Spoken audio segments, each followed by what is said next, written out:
తెలంగాణలో కాళేశ్వరం ప్రాజెక్టు వివాదం మరో మలుపు తిరిగింది. అవకతవకలపై విచారణకు ప్రభుత్వం ఏర్పాటు చేసిన జస్టిస్ పిసి ఘోష్ కమిషన్ అంశంలో తెలంగాణ హైకోర్టు కీలక తీర్పు వెలువరించింది. ప్రభుత్వానికి కొంత ఊరటనిస్తూనే కమిషన్ నివేదికలోని కొన్ని ముఖ్యాంశాలపై కోర్టు బ్రేక్ వేయడం ఇప్పుడు రాజకీయ వర్గాల్లో హాట్ టాపిక్ గా మారింది. దీనికి సంబంధించి మరింత సమాచారం చూద్దాం. అంటే కమిషన్ సక్రమంగానే జరిగింది, కానీ వాళ్ళు ప్రాసెస్ అయితే ఏదైతే చేసిందో ఎదుటి పార్టీ వాళ్ళకు టైం ఇవ్వకపోవడం, వాళ్ళు చెప్పేది వినకపోవడం, ఈ రెండు లోపాల వలన ప్రస్తుతానికి చర్యలు తీసుకోవద్దని అనడం జరిగింది. అంతకు తప్పించి కాళేశ్వరం మీద కోర్టు ఎలాంటి కామెంట్ చేయలేదు. దానికి స్థానిక నాయకులు లేదా టీఆర్ఎస్ నాయకులు వక్ర భాష అని చెప్పి మాకు క్లీన్ చీట్ ఇచ్చింది. ప్రతి వాళ్ళకి తెలుసు, సోషల్ మీడియా చదువుతున్నారు, చూస్తున్నారు, పేపర్స్ చదువుతున్నారు, ప్రతి వాడికి తెలుసు. అలాంటిది ఏం లేదు. కాకపోతే మనకు కోర్టు జడ్జిమెంట్ రావడానికంటే ఒక్కరోజు ముందు మరి హరీష్ రావు గారు ఢిల్లీ వెళ్ళడం జరిగింది. అక్కడ ఏం జరిగిందో వాళ్ళే చెప్పాలి, మనకైతే తెలియదు. మరి తెల్లారి జడ్జిమెంట్ వచ్చింది. ఈ రకంగా అంటే టీఆర్ఎస్ బీజేపీ ఏ రకంగా పొత్తున్నది అనేది సామాన్యంగా తెలిసిపోతున్నది.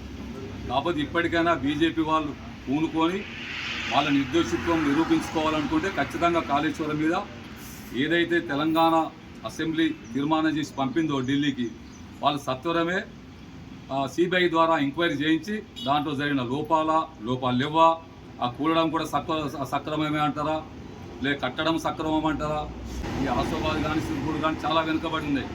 వీటికైతే ప్రాణహిత చేవల వల్ల నష్టం జరిగింది కట్టకపోవడం వల్ల. కనుక ఇప్పటికైనా కాంగ్రెస్ ప్రభుత్వం కూడా మా ప్రభుత్వం దీన్ని సత్వరం వేగవంతం చేసి ముందుకు తీసుకుంటూ పోయి ఈ బీజేపీ వాళ్ళు న్యాయం ఇవ్వడుకుంటే న్యాయం చేయని, అన్యాయం ఉంటే అన్యాయం చేయని, దీని మీద వాళ్ళు సత్వరం సిబిఐ ఎంక్వైరీ చేయించి తేల్చాల్సిందిగా మీ ద్వారా వారిని. ప్రధాన కారణం ఏంటంటే స్వయంగా ముఖ్యమంత్రి గారు అసెంబ్లీలోనే చెప్పడం జరిగింది, దాంట్లో నీళ్లు ఆగితే ప్రాజెక్టు మొత్తం కొట్టుకుపోయే పరిస్థితి ఉంది. అప్పుడు దానికి ఎవరు బాధ్యులు? అప్పుడు మీరే అంటారు ఏమని, ప్రభుత్వానికి బాధ్యత లేదు, అది ఆగని డామ్లో నీళ్లు నిల్వ చేసి వాళ్ళ ప్రజలందరి ముంచుళ్ళు అని అంటారు అనేది స్వయంగా మన తెలంగాణ అసెంబ్లీలో ముఖ్యమంత్రి గారు ప్రకటించారు. అందుకే నీళ్లు స్టాగ్నేట్ చేయలేదు.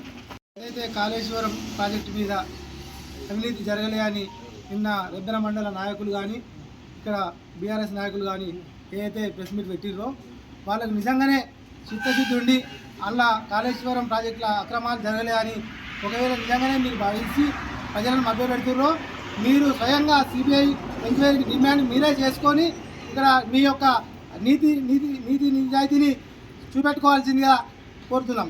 మేము డిమాండ్ చేస్తున్నాం, మీరు సిబిఐ ఎంక్వైరీ తక్షణమే మీరే డిమాండ్ చేసి సిబిఐతో విచారణ జరిపి ప్రజల మీద మీకు నమ్మకం ఉంటే, ప్రజాస్వామ్యం మీద నమ్మకం ఉంటే మీరు సిబిఐ ఎంక్వైరీ ఖచ్చితంగా డిమాండ్ చేయాల్సిందిగా మేము డిమాండ్ చేస్తున్నాం. అలాగే మీరు 10 సంవత్సరాలు ఇలా తెలంగాణ పాలించి మీరు నిలువున దోచి తెలంగాణలో అప్పుల కుప్పలు చేసి ఇవాళ మళ్ళీ మేము అధికారంలోకి వస్తామని మీరు చెబితే ప్రజలు ఇక్కడ నమ్మేటోళ్ళు ఎవరు లేరు, మీకు ఓట్లు వేయరు, మిమ్మల్ని నమ్మే పరిస్థితి ఈ తెలంగాణ ప్రజలు ఎప్పటికీ కూడా మిమ్మల్ని నమ్మరని మేము చెప్తున్నాం. ప్రధానంగా